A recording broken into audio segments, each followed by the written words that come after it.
Thank you, everyone. We're going to sit. We're going to try to make this just more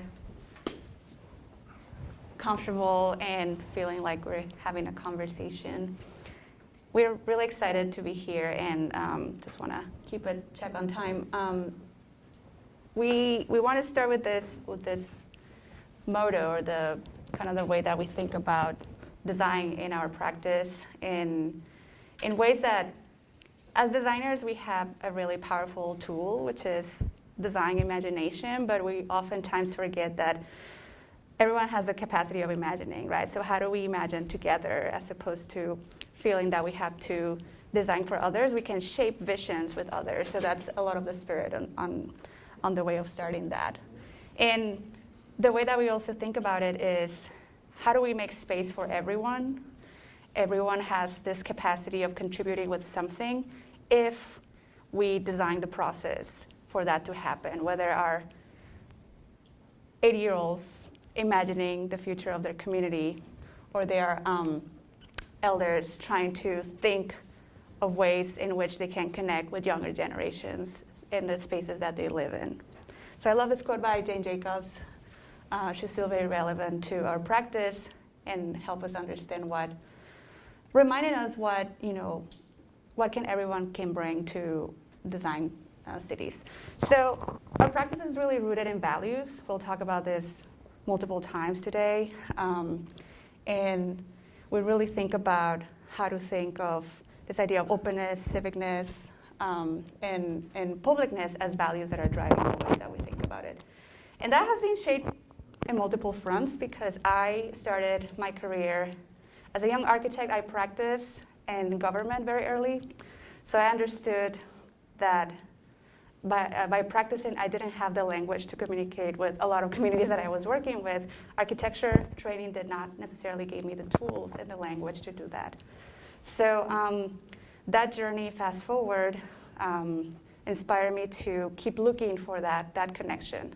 How do we make design relevant for others, not only for our design colleagues or our design, design professionals, but how do we do it relevant and make people excited about that? And so we've been really lucky to think of a way of practicing across scales. Borderless is a name that emerged out of not only thinking about geography, which is one of the factors that inspires the way that we think about design, but also thinking across scales, like what do we do in a scale that impacts multiple systems? How do we think of very big problems that could be very daunting sometimes too? Where do you start? Like, what is the ripple effect that can happen across those different scales? But also cultures, across cultures. I think we live in a generation, or we live in a time when we don't have to choose to belong only to one place. We don't have to choose to belong to one culture. We can be all of them. And that's really fascinating. And how do we understand that as part of the design process? So I'm from a town called Chihuahua. It's in the northern part of Mexico, it's the border region. And Dennis is from Chicago. I'll get into the conversation a little bit here too. So, and I'm from Chicago, and Paola and I was very fortunate to meet Paola after she finished graduate school and started working in Chicago. She had an idea that she was going to be there for a year, but ended up staying in Chicago for about 10 years. I'm going to backtrack a little bit too. In 2016, Paola decided that she wanted to start her own practice. So in 2016, Paola really set the vision for what Borderless Studio is and how it practices, using her experience from the government jobs that Paola had in Chihuahua, what she was doing in private practice, working with, from the design side, working with government agencies at large urban design, architectural practices, and working at the University of Chicago. After this kind of range of job types and a range of client types that she was dealing with, she decided it was time to start Borderless Studio in 2016. So between 2016 and 2019, Paula was working as a solo practitioner, basically. You know, we don't really like to say it that way because Paula was able to collaborate with so many different individuals, different, you know, different organizations, and to really work in the public realm, as we're kind of here to talk about. So, and then in 2019, I joined Borderless Studio, and from looking at it just from the, Paula is an architect, trained architect in Chihuahua, but really concentrated on urban design within her master's degree in professional practice after getting her master's. And so we kind of come together at different scales, again, going back to the discussion of scales, is, you know, Paula has a really kind of 10,000-foot view of design problems. I like to say that I can too, but I come from the design practice from an architectural standpoint. I've concentrated, you know, 15 years of my career as a technical designer in a really large practice, and so just able to really narrow in on the details, but also try to understand what the overview of the design problem is. So, sorry, that's a little bit long there, but you see that there's a third city that's marked there, and we won't spend too much time on that, but through our time with COVID over the past 2 years, almost, it seems like it's almost 3 years now, we decided to make the move to San Antonio. And so now, Borderless is operating in Chicago, and our office is maintained in Chicago, but we also are starting a satellite office in San Antonio, and Paula and I are living there at the moment. And so It's also a break from the cold. So it's also a break from the cold. It's an experiment of living 6 months in the warmth and 6 months in the summer of Chicago. So, yeah.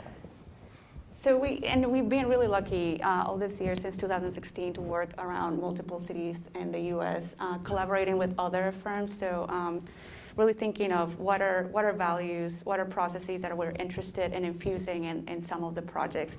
And this is really the driver for that question that comes often across is, how do we use any project? It doesn't matter if it's civic art, it doesn't matter if it's planning, it doesn't matter if it's architecture, to cultivate this idea of collaborative agency. How can design do more?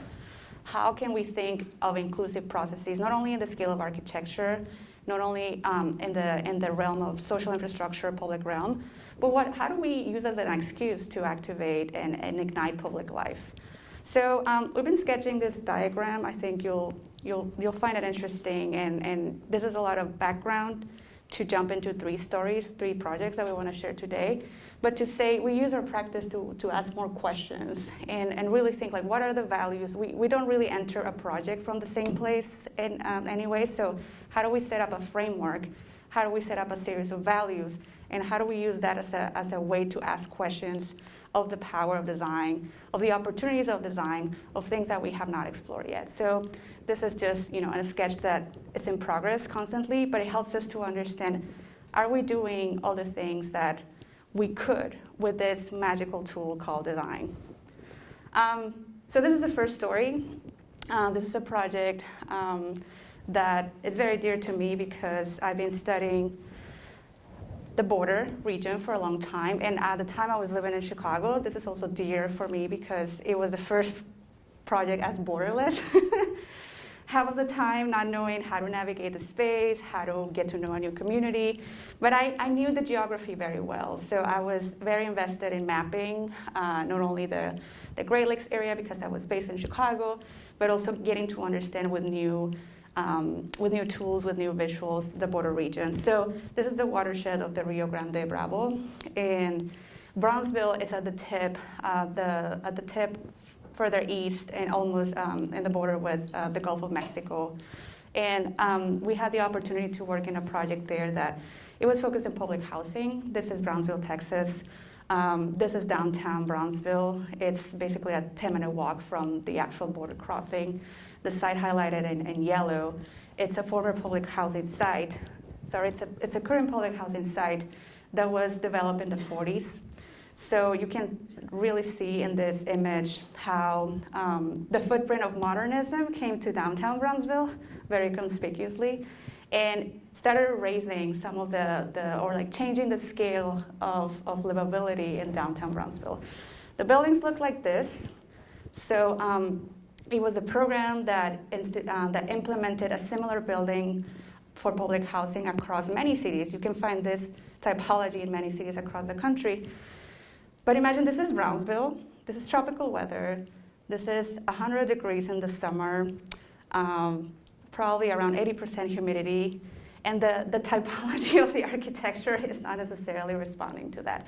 In very good conditions, but the public space, the outdoor space, wasn't really organized and wasn't really inhabited in a way that neighbors were confused about, is this my front yard? Is this public? Is this my backyard? Can I hang out here?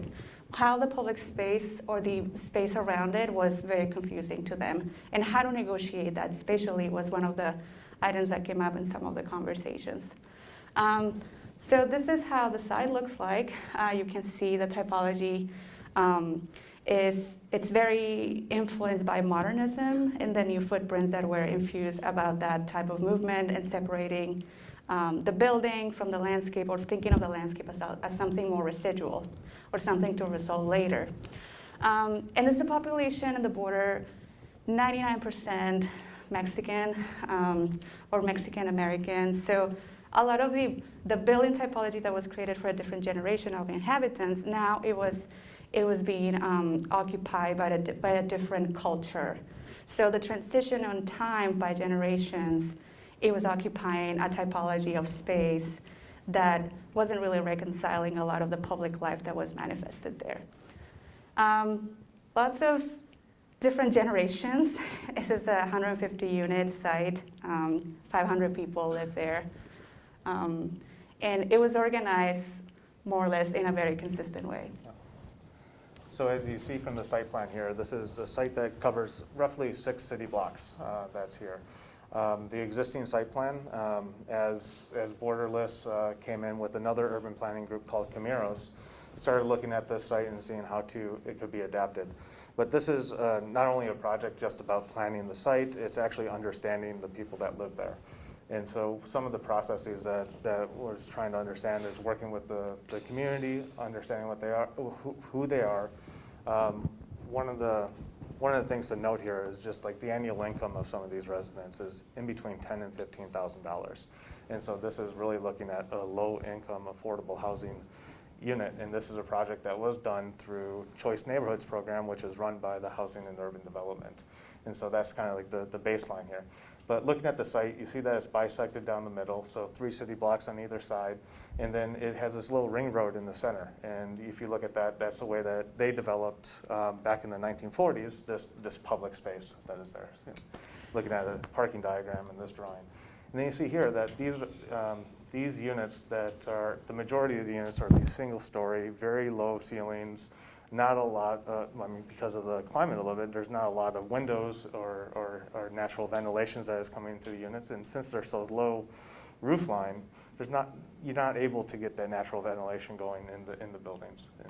And there's not a lot of overhangs that you can see. And there's a lot of sun that's coming throughout the day. I'm not sure what the annual daylight is in the summer, but it's somewhere around 14, 15, 16 hours, a lot of heat buildup that comes in there.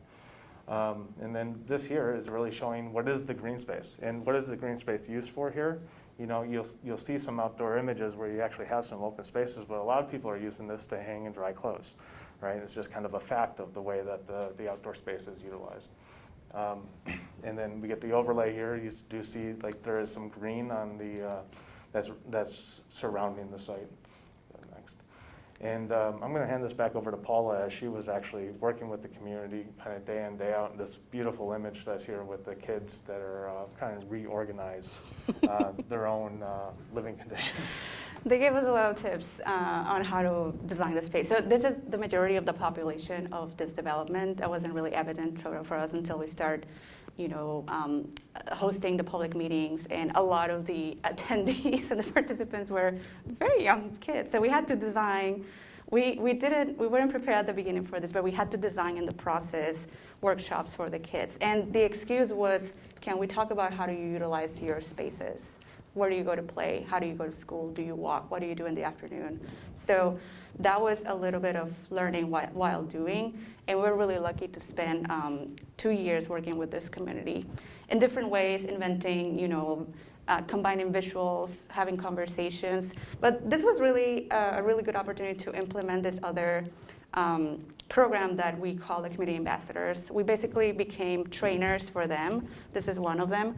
And they were the ones talking about design. The most exciting thing as a designer is that a person who's not a designer speaks about design with excitement. So this is one of the community ambassadors explaining a scheme of 2 parks and the development that we were creating. So that's, the best thing that you can kind of contribute as a designer is that others are able to speak design language, and that's really exciting. Similarly, young kids talking about what type of public space, what type of park, what type of activities they wanted to do. There was a lot of need, obviously, for places for play, but also they wanted to have spaces for gathering. There wasn't really a place to go as a community and host a party, and there wasn't anything that resonated. So we immediately started talking about the central park. What is the central square? What is the central park?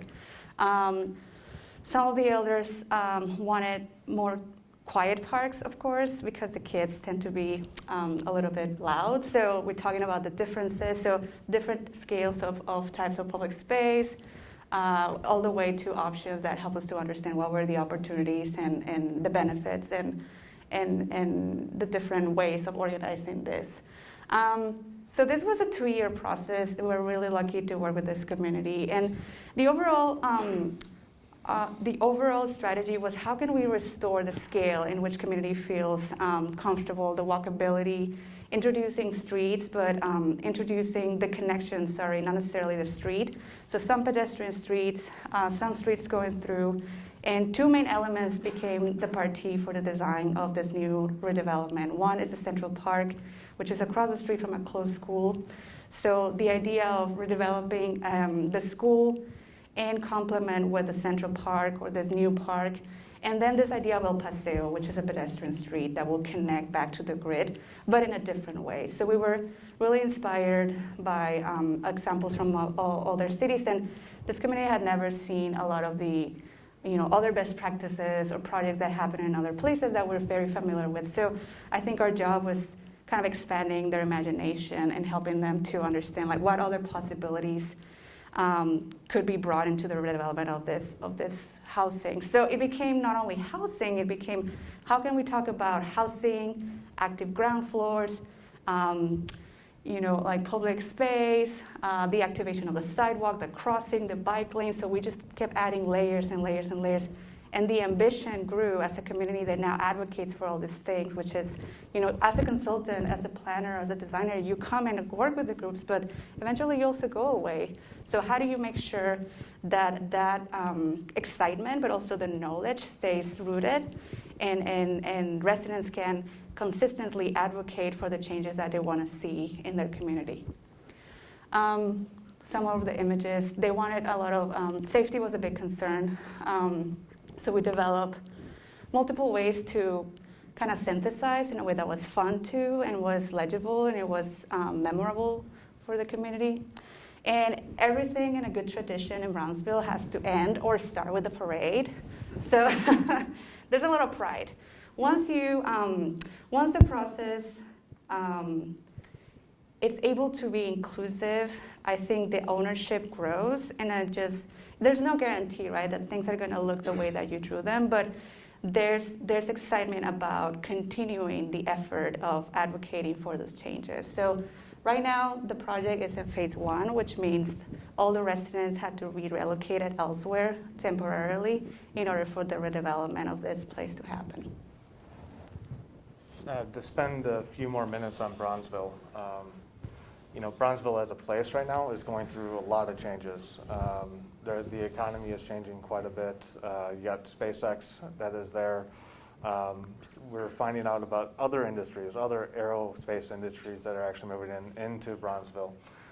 There's this connection between the U.S. and Mexico kind of trade route that's right there. And so that is kind of all this change that's happening on the US side is propping up some of the factories and everything that's going on the Mexican side. So there's a lot of changes that is kind of coming to Brownsville, and the city is really embracing it. And we are actually working on the second choice neighborhood plan with the city that just kicked off in November. And so from this first plan that Paola was working on as a consultant with a larger planning group in Chicago called Camiros, one of the planners from Camiros left and teamed up with Paola to go after the choice neighborhood plan for Victoria Gardens, which is another housing site within Brownsville. So I would definitely ask everybody to take a look at what the choice neighborhood program is from the Housing and Urban Development. They concentrate on different scales within there. Talk about neighborhoods. Like, it's very simple buckets that they put information in. It's neighborhoods, it's housing, and it's the people. And so that's what they really want to start to change through HUD and look at different ways of developing affordable housing. What we're learning in Brownsville is that they're taking a really unique kind of tact at developing housing and working through some private and public partnerships that they're developing within their own housing authority within Brownsville, that they're actually able to develop the properties on their own, so they're not looking for outside developers. So they're trying to keep all the money for the development of the housing internal, so they can in turn provide more housing. So it's kind of like the cyclical process that's there. So sorry, that's just the end of the Buena Vida choice neighborhood plan. So I think we're going to transition to another scale here. We're going to transition to a retail storefront in Chicago. And go back to the quote real quick. Caring for myself is not self-indulgence, it is self-preservation. I think we need to take this to heart over the past couple of years. And I think that this project that we're going to talk about, the owner of the project, the owner of the business, really, this is about her, I think. So we're going back to Chicago. We're looking at the not Brownsville, Texas, Brownsville, Chicago is the neighborhood. That, you know, during the Great Migration, a lot of people from the South moved to Brownsville. And so this is Aya of the Haji Healing Salon. This is probably about 5-6 years ago as she's developing what Haji Healing Salon is. So it's a wellness program, yoga, it's an apothecary, a lot of things are going on here within the storefront. And so let's go to the next slide. Can I talk about this? Yeah, you can. So I met Aya, I don't know, like 5 or 6 years ago when she was starting her business. And I just connected with her project immediately because she was thinking broader than a storefront. She's thinking equity, health equity in Chicago needs a lot of work. So this map is talking about the community wellness, accessibility, and the hardship. And this map keeps coming back in a lot of our work, and how do we commit resources and energy and time in projects to keep addressing systemic injustices, especially in a city as segregated as Chicago. So you can see the mapping of data is not only, you know, to understand knowledge, but like how every project can connect to a broader goal in that sense. You want to continue talking about the neighborhood?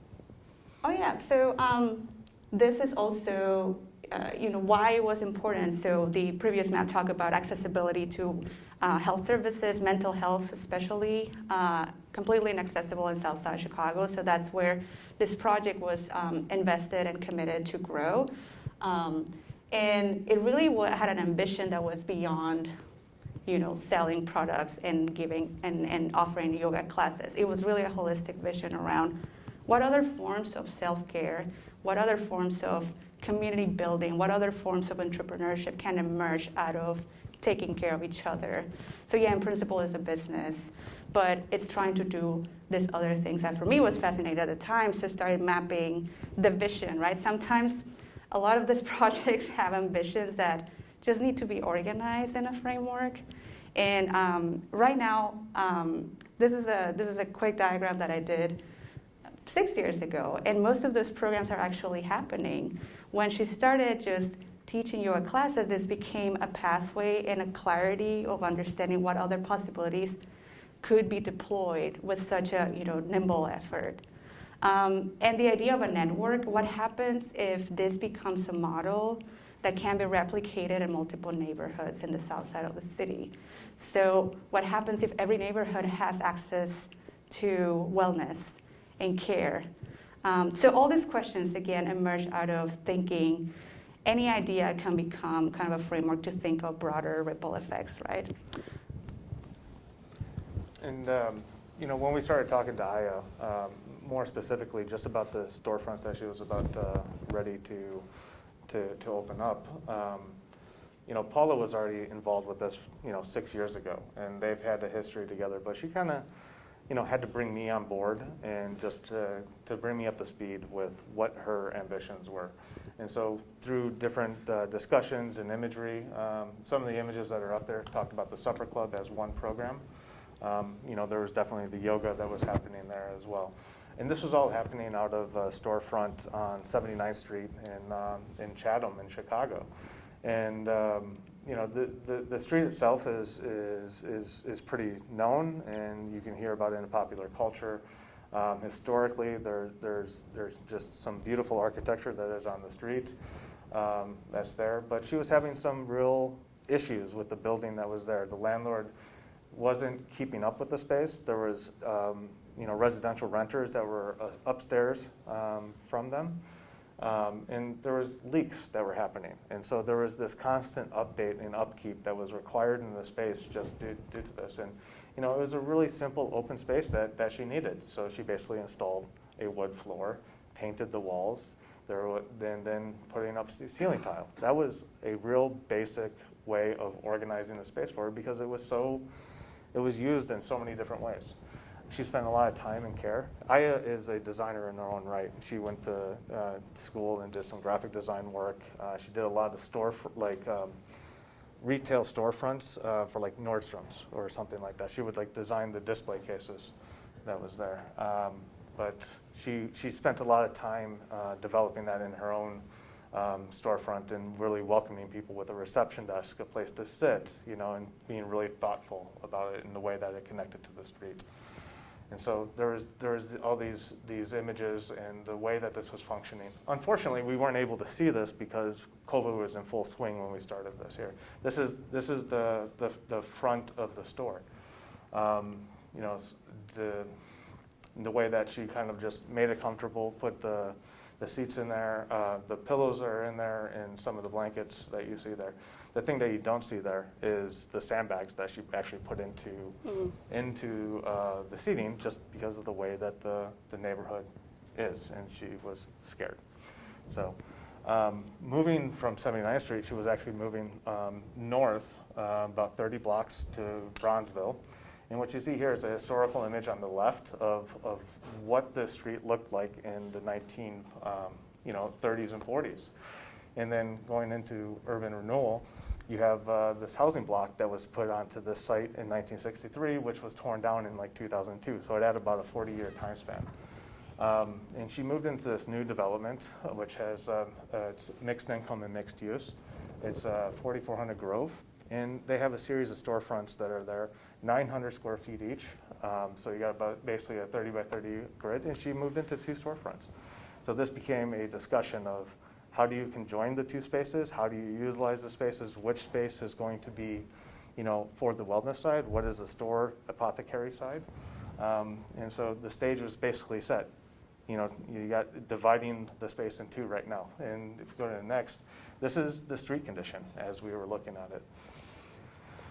The initial prompt for this was that she was going to be in partnership with the people with an individual who was supplying some of the herbs. There was 900 different types of herbs that were being sold in here, and they were going to buy in wholesale, in bulk, the herbs, and then basically break that down into smaller packages, sell it out of the apothecary. Plus, it's a successful business within the U.S. They actually ship a lot to the south and a lot around Chicago. But we got into this space. We did about 4 or 5 layouts for them combined. Actually went through and finished the construction documents for them. But right before we finished the construction documents, we said, you know what, let's get into the space. Let's lay out the walls. We have access to it. So let's tape down in blue tape where the walls are going to be and see if you are comfortable with the space as it is. And so we did a one-to-one mock-up of it.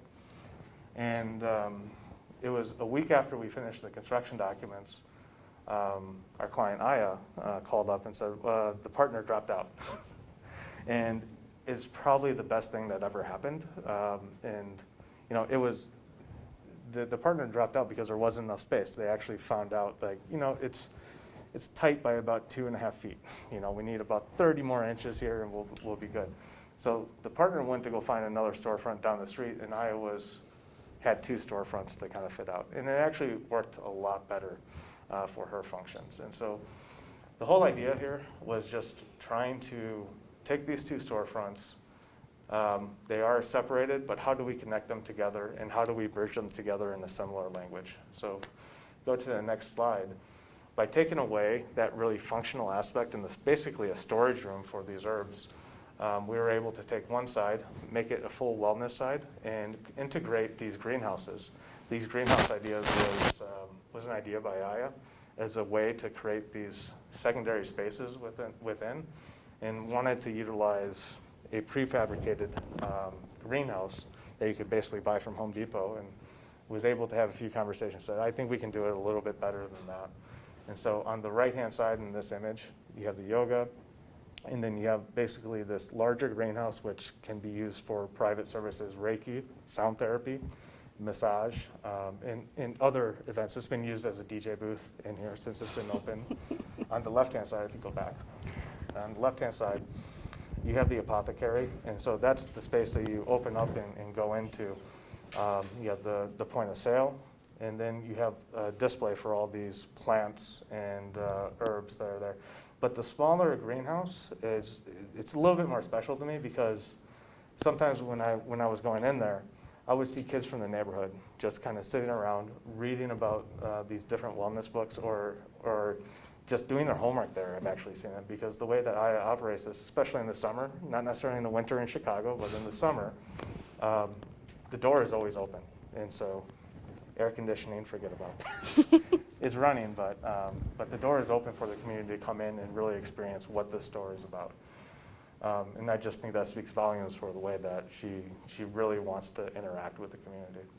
And so this is a really simple space. What we did, honestly, is we selected a floor material, worked with Aya to select a paint color that's in here, designed a custom point-of-sale desk. These doors are designed and built by her father. Her father was a mill worker, and so she really wanted this piece by him.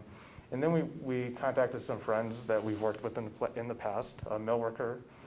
His name is Andres. He owns a company in Chicago called Building Brown Workshop.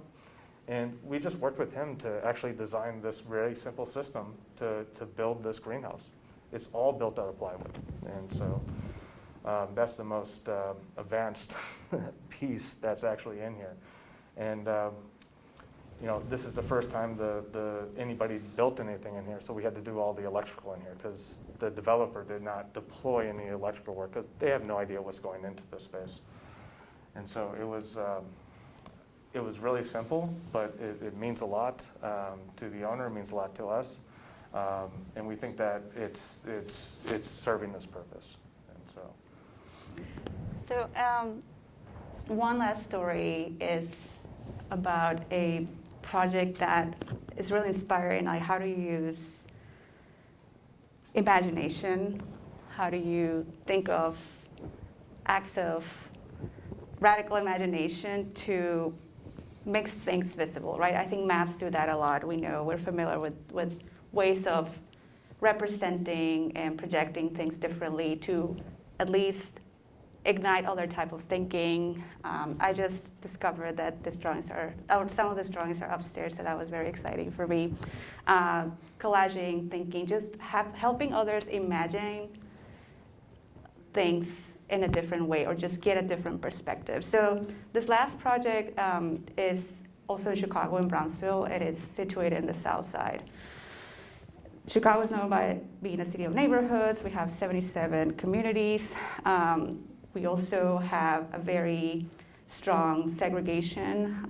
So these maps are old now, but the racial dot map started to visualizing very clearly how our cities were divided, dividing populations by race. So all the green area, all the green dots here are representing the African American population in Chicago, the orange, mostly Hispanic population. You can see that concentrated on the south and the west side of the city. Not surprisingly related to the history and legacy of redlining and all the inequity that happened through policy and land ownership and housing availability mechanisms. But this is a map of the schools that closed in Chicago in 2013. Not surprisingly, again, all those red dots, around nearly 50 of them, not surprisingly, are located in the west and south side of the city.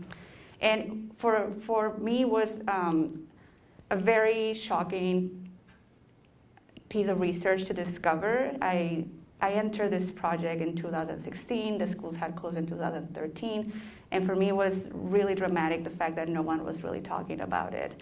And a problem, an issue of unprecedented scale, almost 3 million square feet of buildings underutilized in a city of the caliber of Chicago. And started documenting. So these are some of the schools in the south side, some of them with very interesting architecture, but I was fascinated by the amount of open space that was surrounding them. So if there were 3 million square feet of building space, there were over 100 acres of land around the city in this condition. So imagine that. Buildings super old, buildings over 100 years that had life. So I had started to reimagine not only the schools as an opportunity to think of the rehabilitation of the building that might happen, but how the next cycle of these buildings can contribute to the neighborhood scale. So corridors such as 119th Street could get will not probably get the building stock that they had in the past. This was a vibrant commercial corridor. Now no buildings are flanking the street.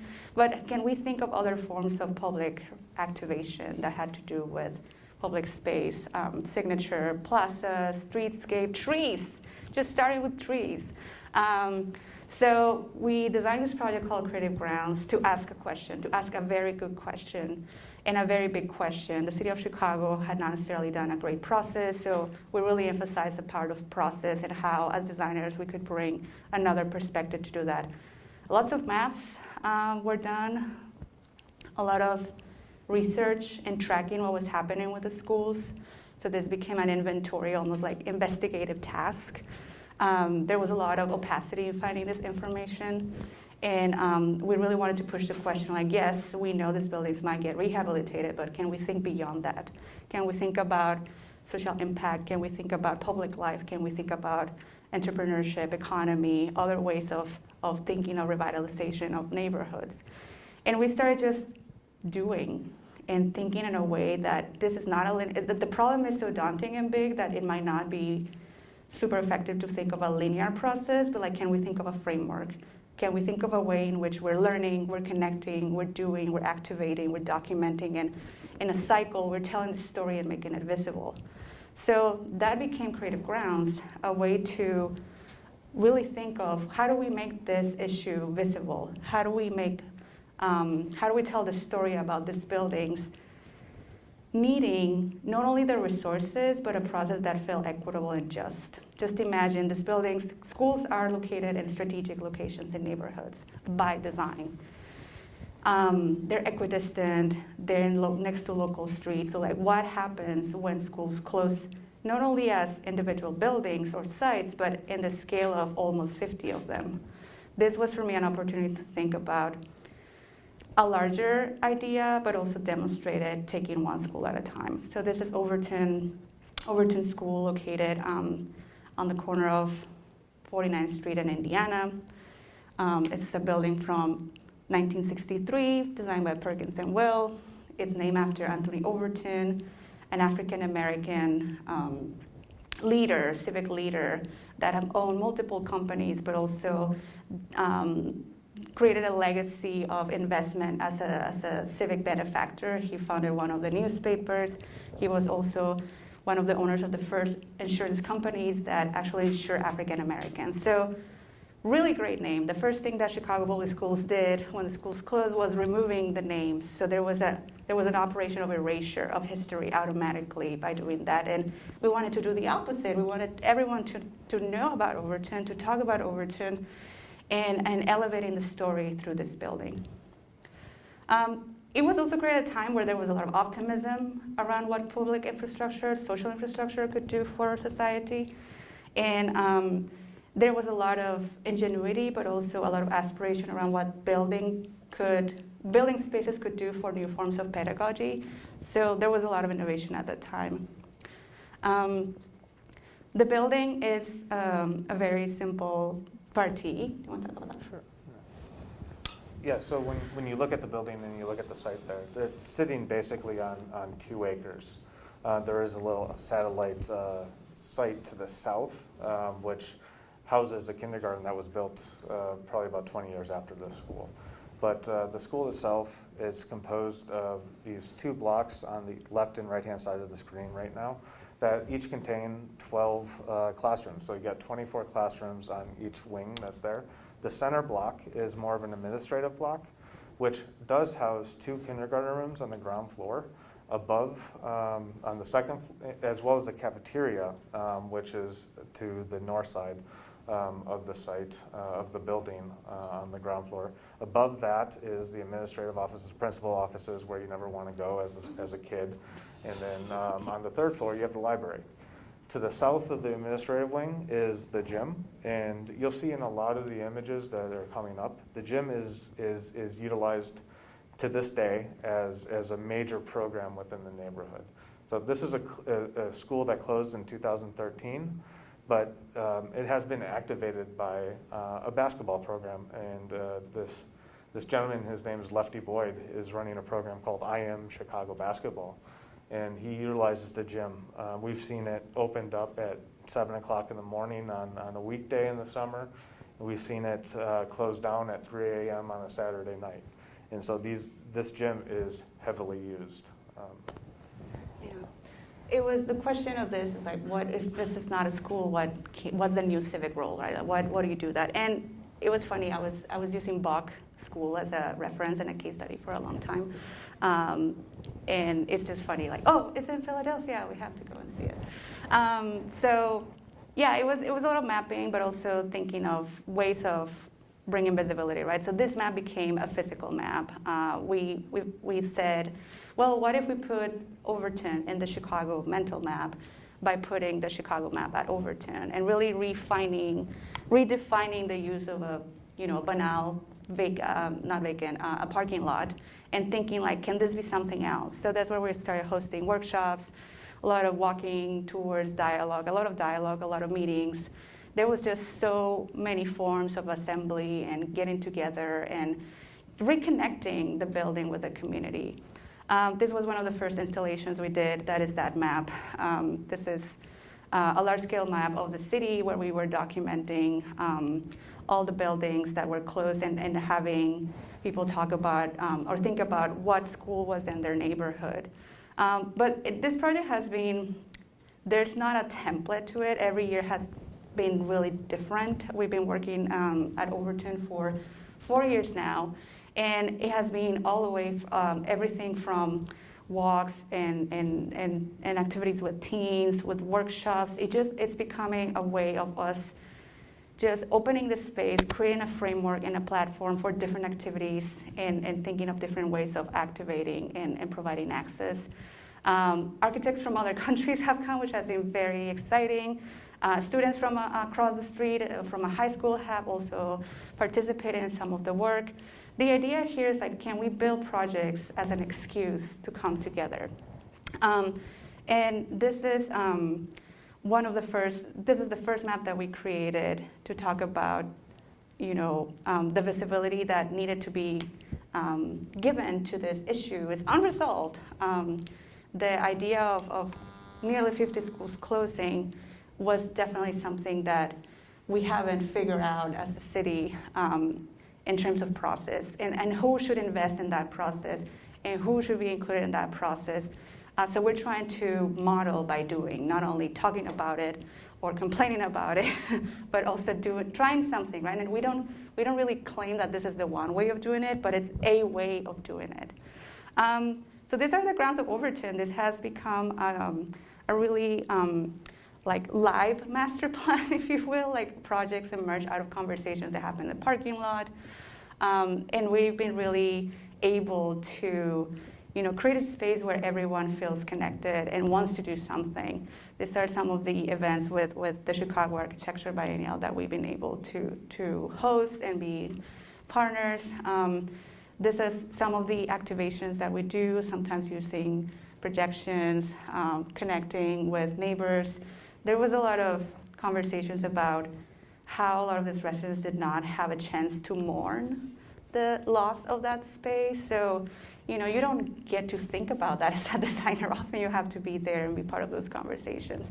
But also we've been intrigued with other issues, such as, the schools. The closing of the schools has been the tip of the iceberg to kind of unpack and talk about other issues, such as, what is the impact of climate change? And how does that affect communities of color more than other communities because of disinvestment? Because there's not enough tree canopy, because there's not enough green infrastructure, because there's no sidewalks.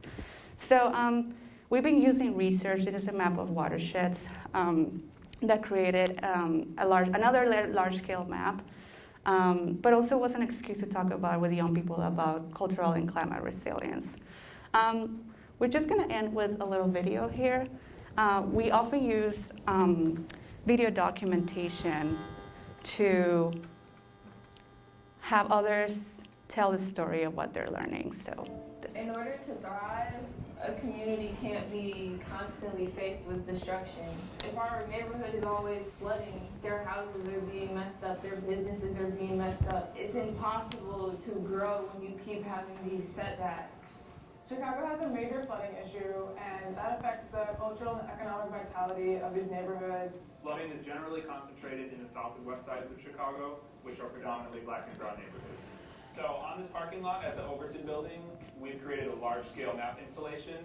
We started off drawing with chalk and spray paint so we could know where to paint and which color to paint with. And we numbered the colors. 1 is lighter, 5 is darker. The darker the color is, the more the water is channeled into the actual sewer system. It can overflow, causing flooding to streets, causing backups in people's homes and apartments. It first takes defining it before we can sort of address it and actively change it through green infrastructure. A lot of these former schoolyards and schoolyards actually are 100% asphalt, so we decided what we would do is we would take a portion of that and pull up the asphalt so we would make it permeable. We thought that was a great solution to kind of keeping the stormwater not only on the site, but also developing some learning opportunities in terms of planting rain gardens.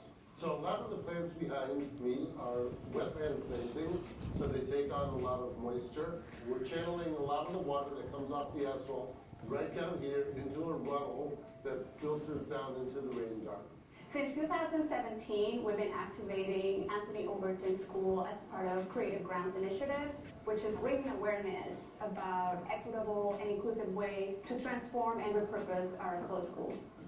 One of the big focuses of this project was to engage in conversation with young people about climate resilience and cultural resilience. Climate resilience has a lot to do with cultural equity just based on the fact of what's properly invested in. Cultural resilience means, to me, being able to hold on to your roots and traditions. Being strong, like going through tough times and still having a smile on your face. Like, it's hard, but you're gonna do it anyway. It's good to have cultural resilience. It's good to bring some people in the community together to help out with problems or with projects like this. To me, cultural resilience is bouncing back. It's being able to come back from hard things. And that's something we do. That's something this neighborhood has always done, will continue to do. By doing nothing, nothing's going to change. We're addressing it head on, calling for the change, and being part of that change as well. I hope they learn that how we came together to actually, and that's decide to put this together for everybody to learn the value. Now I'm ready to inform more people and try to see more solutions to the problem.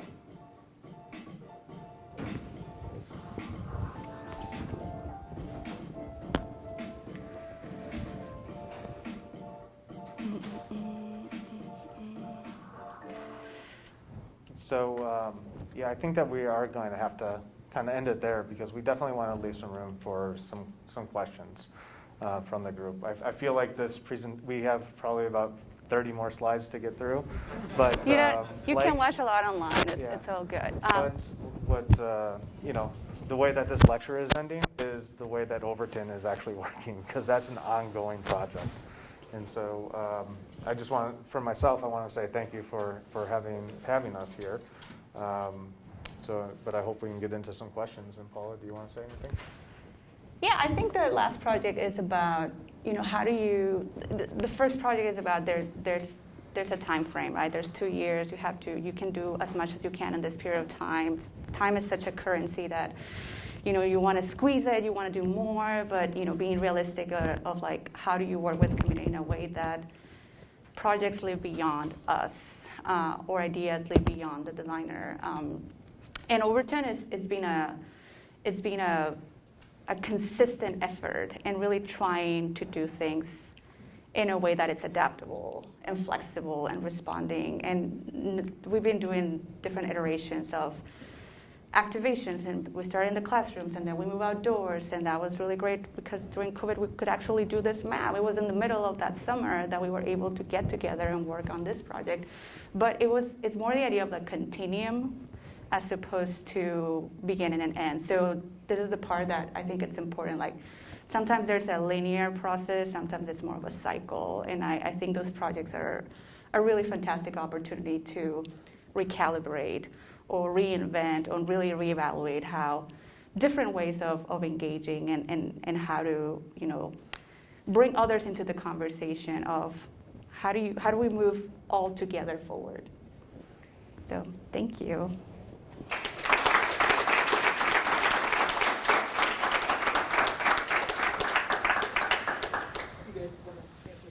Absolutely. Please. If there are any comments, questions, yes. I have a quick question about the Overton project. Yeah. I know government can be very bureaucratic, so was it easy to get all of approval to get access to the building? Yeah. So did everybody hear? Or let me just repeat that. The question is, how easy was it to get government approvals to act at Overton, to actually do something at Overton? Complete transparency, we're just acting under the radar right now. The way that we were able to do that is Paula met the owner of the building. Not true. I was cold calling people. Cold calling. So what is happening to the schools? Yeah. Well, basically in 2013, the schools closed. The city had to do something with the building. So the best thing that they decided to do was to sell them. A lot of developers wanted to come in, purchase the buildings, turn them into high-end condominiums. Just to kind of flip them as you would a single-family home. Quite honestly, the developer that bought Overton was thinking the same route, but quickly found out it wasn't the most economical plan. Plus, I think he quickly realized that it wasn't the best thing for the neighborhood. And so he really started looking at it, as a community asset. And, he has this piece of property here that he really sees as a community asset now and is trying to do something that is going to keep it, open to the public. But honestly, it's been something that has just been operating for the past 5 years.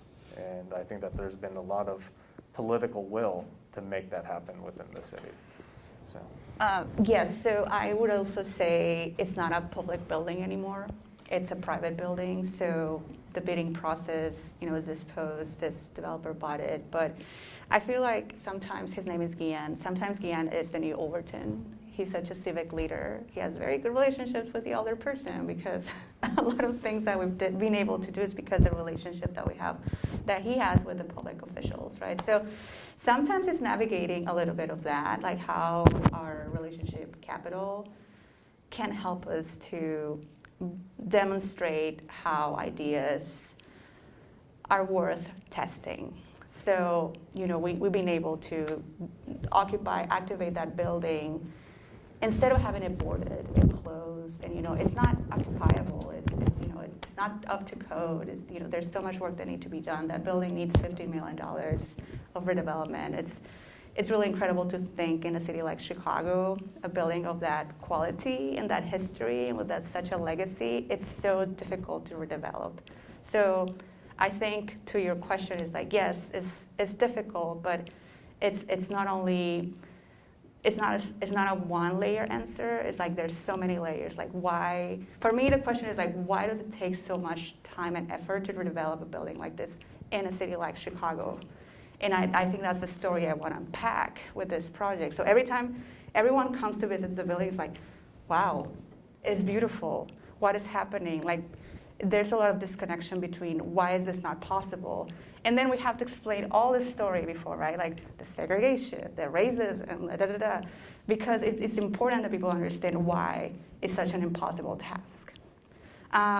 It's underway, so Capitol Assembly is happening as we speak, so a lot of grants are being written. So I think the fundraising is around like 8 to 9 million, so we're getting there, but this building closed in 2013. It's gonna be 10 years next year. 10 years to develop a 60,000 square feet building. It's almost like ridiculous when you see the type of redevelopment that's happened in Chicago and other neighborhoods. So that's particularly why I'm interested and invested. Like, how can we tell the story so we make sense of something that doesn't make sense?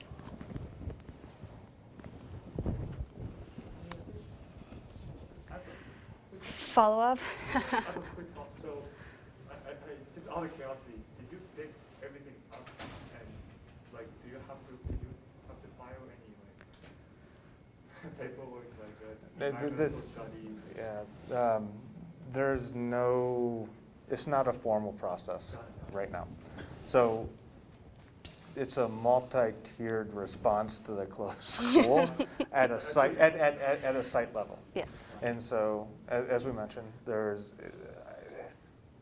it was kind of bought for a song, the property. And so there's a developer group called Washington Park Development Group that purchased the building partnership. They are trying to redevelop the property from a formal standpoint. So I don't think what we explained through this process, we foreshortened the conversation here on Overton, but really it's, there's an informal side to it where we're just trying to open it up for the community. This is a passion project. This is not something that we're coming at from, it's a passion project for us, right?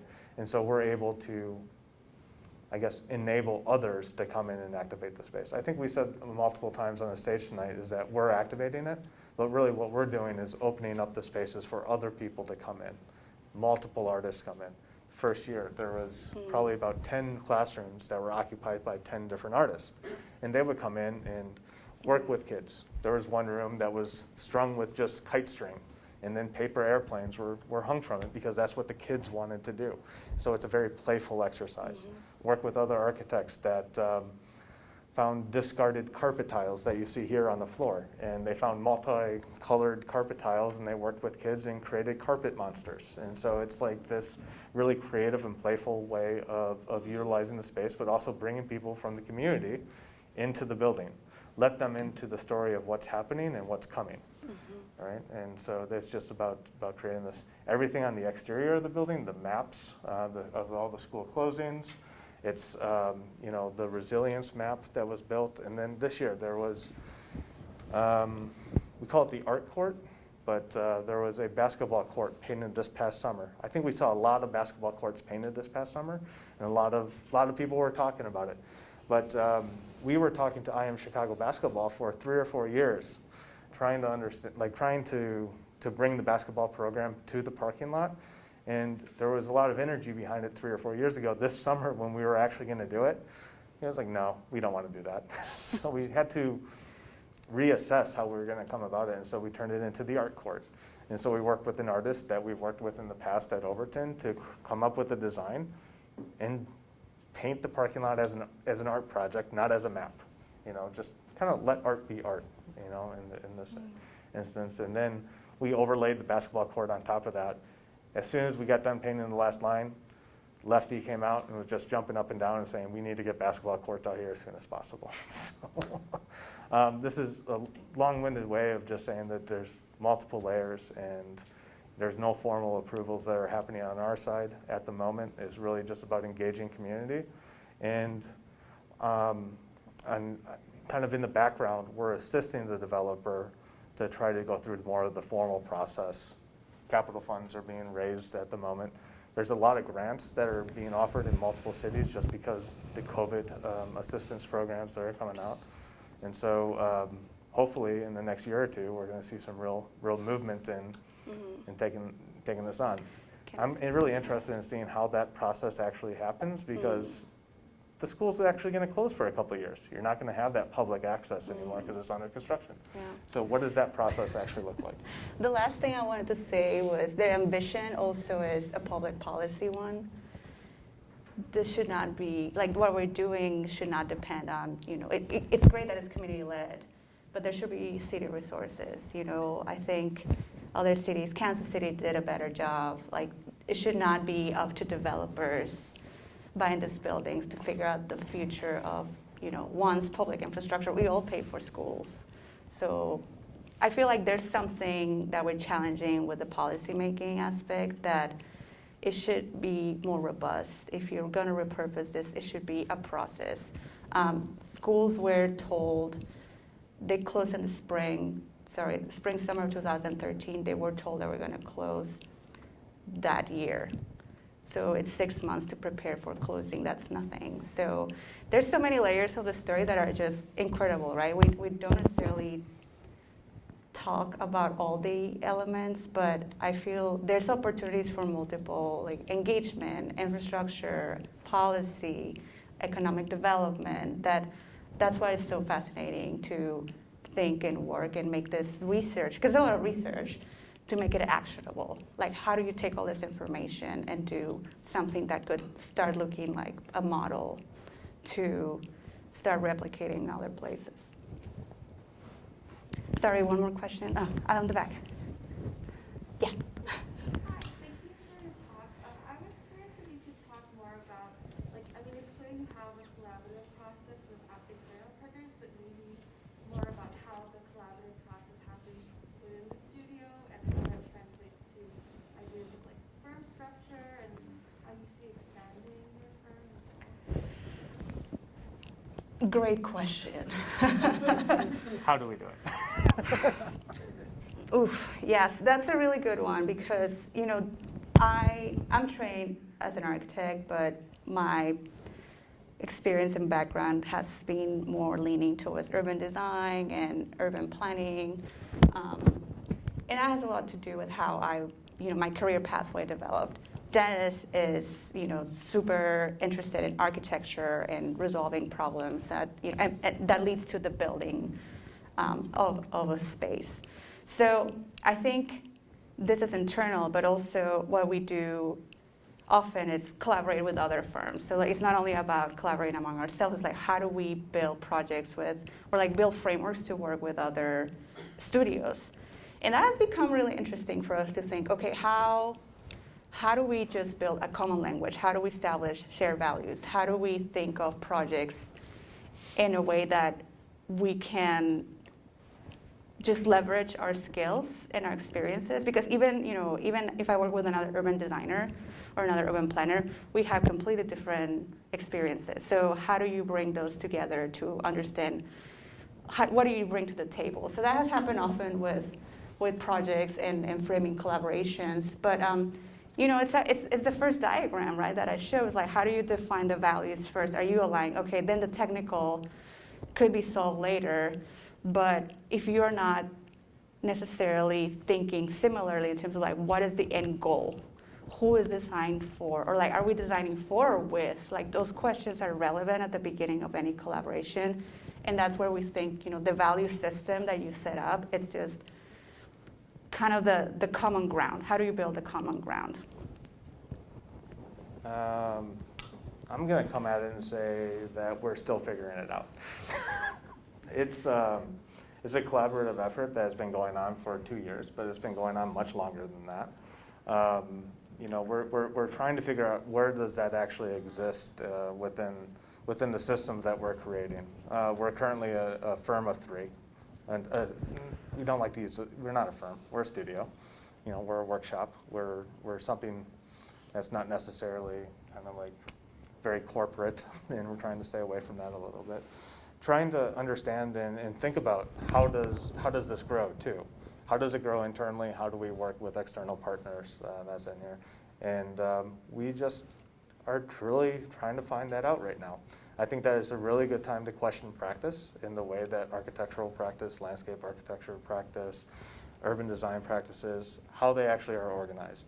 And I think that one of the things that I think we're hearing about in the past 3 months that has been talked about for the past 5 years and longer is employee-owned firms. What does that actually mean? I think that it should be thought about in the academy a little bit in understanding what does that actually mean for practice, right? Is that a good model? I'm not so sure it is. So, and for multiple reasons of equity, right? There's not really equity within an employee-owned practice from a top-down approach. But I think that we're still trying to understand how we want to operate in the future as we grow.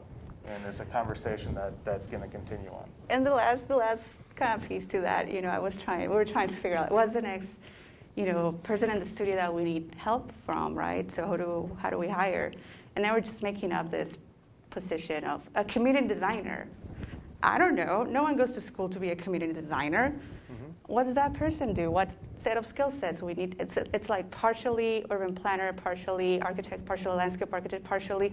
There's a mix of skill sets that I feel like they're so relevant when you're working in this type of work that no program yet has blended them in a hybrid. So those are the types of questions we're asking, like, what is the type of team that we need to create? Sometimes is introducing new team members, but also is, who do I need to work with? Because the project looks like this. And I feel like it's less about expanding internally, but like, how do you seek the best team, right? It's like the Justice League, right? They have all this skill set, or like Ocean's 11, because everyone has a very unique kind of understanding of what's their role. And oftentimes in architecture, there's a lot of redundancy, right? Like we have the same skill sets, so we're redundantly creating the same things, just bigger. So how do we think a little bit different around the question is about team assembly, and how do you do that in a much more expansive way in terms of skill sets? I think we need to finish. I do think we need to finish, but one of the things that I think that we should say is that we're trying to do that in an efficient manner too, build the teams. But I would say that there's an issue within architecture that I've experienced, and I think a lot of us have experienced, is the proposition of being an independent contractor within an office space. That's not what we're really saying. They might be independent agents that are in there, but there's more of an equitable lens to look at this from a way that you would actually structure the engagement between outside forces and people within the firm. Yeah, that's true. We can talk all night about this, but we might want to stop it. No, but that's a really important question, especially in this time of your training. Understand the business side too. Oh, 2 more maybe on the back. Yeah, okay. Sorry. Actually, not sorry.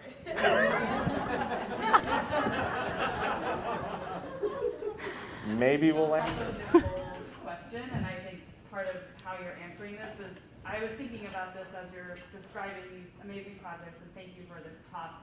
I'm curious if you ever run up against any friction between what you call a passion project, you're describing research within your practice, and just running your studio as a business and how you make money basically and how you balance that.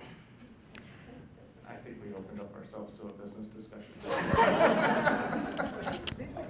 not even graduating yet. They got No, another year. I mean, it's great. I mean, it's two-sided. There are these projects that are kind of self-started that's been going on for 5 years, but there's definitely the projects that are there that are, a for-profit nature, right? And it's a typical type of engagement. The project in Brownsville, down in Texas, that is definitely working with a governmental entity. That is a very structured process. It's through a grant program, and so there's a very known kind of formula to get into those type of projects. The retail storefront, that's not a passion project. That's a paying client that's coming to us. Now, we're trying to work with her to work within the means of the project, and to make sure that we're keeping ourselves whole and that we can cover the cost of actually running a business, right? One of the things that we did last July, is we filed a nonprofit. And so basically what we're looking at is trying to find a way to work on these passion projects that are near and dear to what we want to do, to provide access to design services to people, to groups that typically would not be able to have access to them. And so that's one of the ways that we're handling it. I'm going to hand it over to Paula to talk about this. It's good that you only gave us one mic because we're not talking over each other. But no, this is precisely where how I was going to answer that. I feel, as a young designer, not knowing how to start a business, the first thing you do, because it's easy, it's fast, is file for a LLC, and you can investigate further that. But we understood very quickly that self-initiated projects, community-led projects need a different platform or entity. So if I known that, 2016, I would have set up differently the way that the business side or the organizational side of the practice works. So it's mostly like not knowing, right? Because my only network at the time when I started Borderless was only designers. When I started talking to developers and planners and just expanding the network of knowledge and really thinking of peer mentorship as like, how do you, because this is not unique, this is not an invention that we're doing. We're just realizing as designers that there are other ways of practicing. So the nonprofit arm is becoming for us, understanding the nonprofit arm is becoming a resource to do more community-led projects like Overton, right? Like how, it all became like, how do we make this sustainable? Exactly that probably question in the back of your head, how do you make this sustainable? Well, there's actually structures that work that way, and they're called, 501c3s, and they work this way, they have this sort of requirements. So it was understanding there's another entity that can support that type of work. And practices like Mass Design Group, they're a nonprofit. Practices like LMS, they're a nonprofit. Practices like Collocate in New Orleans, they're 501c3. So they're community design centers that have done this for the longest time. So it's not new. It's just we don't necessarily see it at the beginning. We just instinctively start doing things. It's like, okay, you need to step back and think like, okay, what type of project do you want to focus on? And for us, it's both. It's both community-led. We like commissions too. We like projects that are federally funded, and you get to work with these amazing communities, and you're funded for 2 years. So I think it's not either or. It's like, how do you accommodate and find the right structure or the most appropriate structure to work in that way? Can you ask one last question? Sure. We have time. So first of all, thank you so much for such a lovely talk and wonderful projects. I was just struck with kind of the slide you had of the 45 schools, 3 million square feet. Yeah, and just how kind of the tension between, on the one hand, the incredible sensitivity with which you are finding a way to land these projects with specificity in these communities on these sites, with the systemic nature of the disinvestment which has led these sites to their present condition, whether it's urban renewal and then hope sixing that has led us to kind of this moment of choice neighborhoods, whether it's the kind of systemic school disinvestment in Right. many cities. And so I wonder, like, if you have any thoughts on that tension between kind of creating a unique solution for this place, but then also thinking about a prototype, as you said, Paula, right, in your first response, how you can start to think about a prototype that can scale to address a scale of problem that is truly national.